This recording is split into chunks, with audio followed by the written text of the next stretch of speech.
Hey welcome to my channel. কি অবস্থা সবাই? অনেক দিন পরে সবার সাথে আবার আজকে আপনাদেরকে একটা ট্রাফিক রুলস শেয়ার করব, যেটা হচ্ছে আমাদের দেশে চলমান না। আমরা তো হাইওয়েতে এবং হচ্ছে হাইওয়ে ছাড়াও বাইরে রাইড করা হয়, শহরের ভিতরে রাইড করা হয়। অনেক টাইম দেখা যায় যে পিছন দিকে থেকে আসি গাড়ি ধাক্কা লাগাই দেয়। অনেক টাইম দেখা যায় যে হচ্ছে যে পিছনে ড্রাইভার থাকে সে আসলে ঝামেলা করে। আসলে আমাদের দেশের ল এবং হচ্ছে ইন্টারন্যাশনাল ল অনুযায়ী আসলে এই ব্যাপারে হচ্ছে আসলে কি বলে, যদি ধরুন হচ্ছে পিছন থেকে কেউ আপনাকে এসে ধাক্কা দেয় বা হচ্ছে আপনার গাড়িতে কেউ আঘাত করে, তখন এই ব্যাপারটা আসলে কীভাবে দেখে সেই জিনিসটা নিয়ে আজকে কথা বলবো আপনাদের সাথে।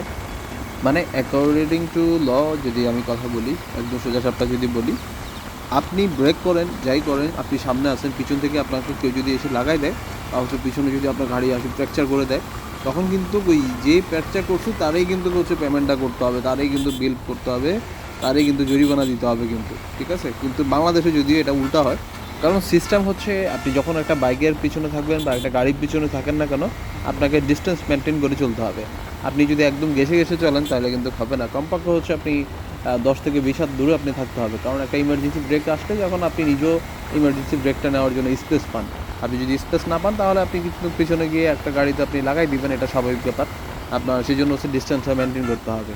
আর ল এই ব্যাপারটাই হচ্ছে সবচেয়ে মজার, যে হচ্ছে আপনি ইমার্জেন্সি ব্রেক করছেন পিছন থেকে, তুমি কেন দূরত্ব বজায় চললা না, কেন দূরত্ব বজায় ছিল না, সেই জন্যই হচ্ছে ওনাকে পেমেন্টটা করতে হবে।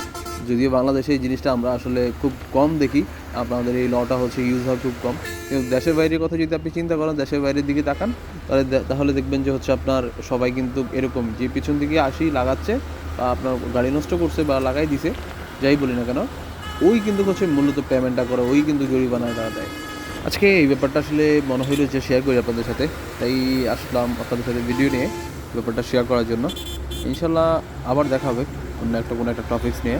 সে পর্যন্ত ভালো থাকবেন, সুস্থ থাকবেন, সবাই নিরাপদ দূরত্ব বজায় চলবেন এবং সাবধানে রাইড করবেন। আর যদি ভালো লাগে আমার কন্টেন্টগুলো বা আমার ভিডিওগুলো, অবশ্যই শেয়ার করবেন, কমেন্টস করে জানাবেন কেমন লাগলো।